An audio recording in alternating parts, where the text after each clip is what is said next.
आजकल के सबसे बड़ा न्यूज़ फार्म बिल है। फार्म बिल बहुत बड़ा प्रोटेस्ट बन चुका है। फार्मर्स क्यों पूरे फार्म बिल को ही रीअपील करना चाहते हैं और एमएसपी रिलेटेड क्या कॉम्प्लिकेशंस है, एमएसपी कैसे कैलकुलेट किया जाता है और फार्मर का एमएसपी में क्या डिमांड है, ये सब चीज़ का आंसर आपको ये वीडियो में मिलेगा।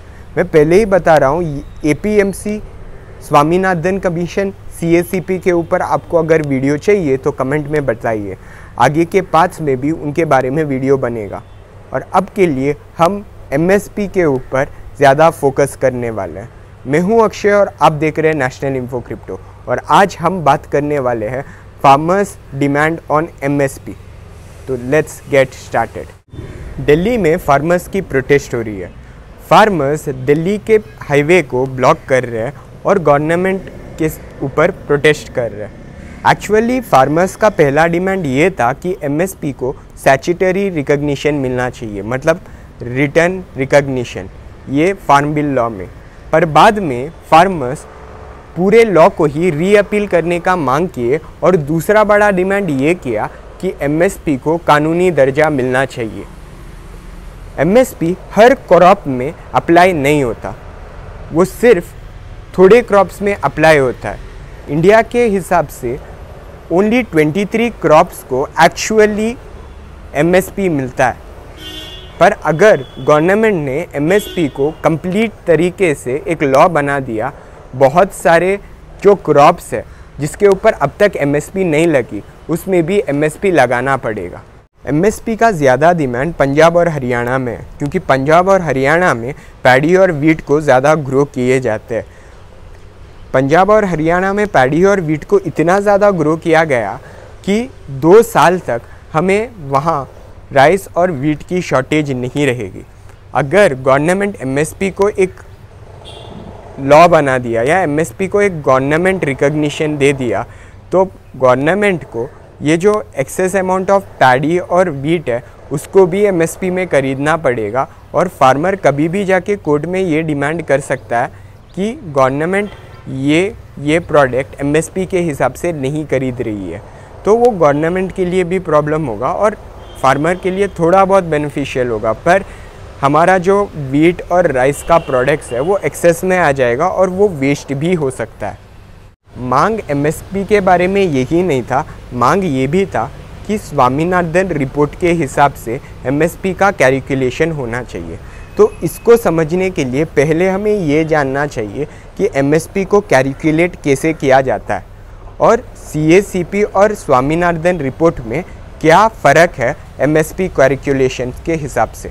तो एमएसपी को कैसे कैलकुलेट किया जाता है? एमएसपी को कॉस्ट प्राइस इंटू 1.5 टाइम्स के हिसाब से कैलकुलेट किया जाता है। तो एमएसपी के हिसाब से कॉस्ट प्राइस को 1.5 टाइम्स मल्टीप्लाई करना है और इसको 2 कमीशन के हिसाब से कॉस्ट ऑफ प्रोडक्शन वेरी होता है।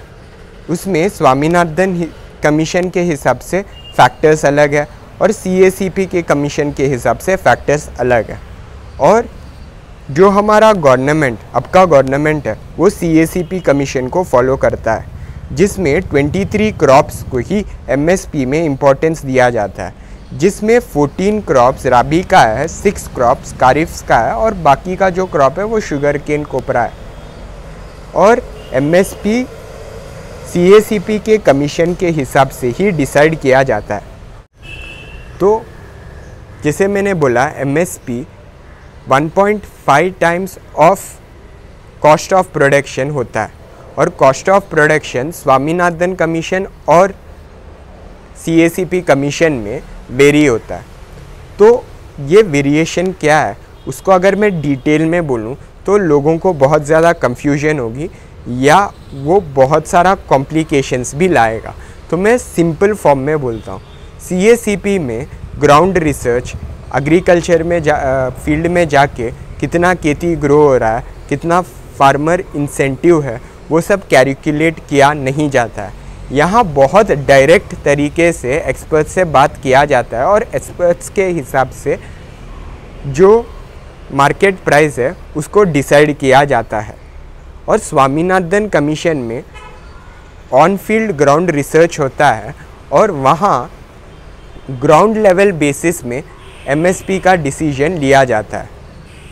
तो जो फार्मर्स का मांग ये है कि उनको स्वामीनाथन कमीशन के हिसाब से एमएसपी कैलकुलेट होना चाहिए रादर देन सीएसीपी, क्योंकि सीएसीपी जो है वो डेटा 3 साल में एक बार देता है। तो वो 3 साल में एग्रीकल्चर में जो बिहेवियरल डिफरेंस होता है उसके हिसाब से वो एमएसपी को डिसाइड करते हैं, और 3 साल में बहुत सारे चेंजेस होते हैं। तो सीएसीपी का जो कैलकुलेशन है वो एक्यूरेट नहीं होता। सीएसीपी का MSP report agricultural directorate decide करता है और वो हर 3 साल में डेटा बेचता है। मनमोहन सिंह जी के भी टाइम पे 3 साल पे डेटा आता था और अभी भी 3 साल में डेटा आता है। दोनों गवर्नमेंट में ये जो कैलकुलेशन है वो नियरली सिमिलर है। पर जो स्वामीनाथन का कमीशन है वहाँ सीजनल वाइज आपको रिपोर्ट मिलेगा।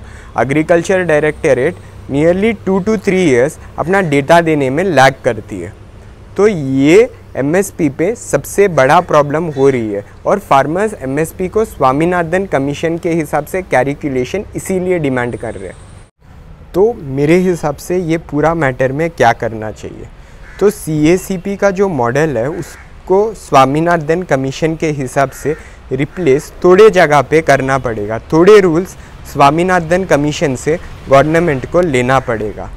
पर फार्मर्स जो और दूसरा डिमांड कर रहे हैं कि एमएसपी को टोटल गवर्नमेंटल पावर आना चाहिए, वो बहुत बड़ा प्रॉब्लम होगा फ्री मार्केट सिस्टम के लिए।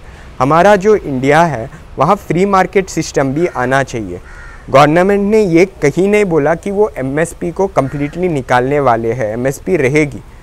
पर जो एमएसपी के साथ फ्री मार्केट का भी दौर इंडिया में स्टार्ट होगा।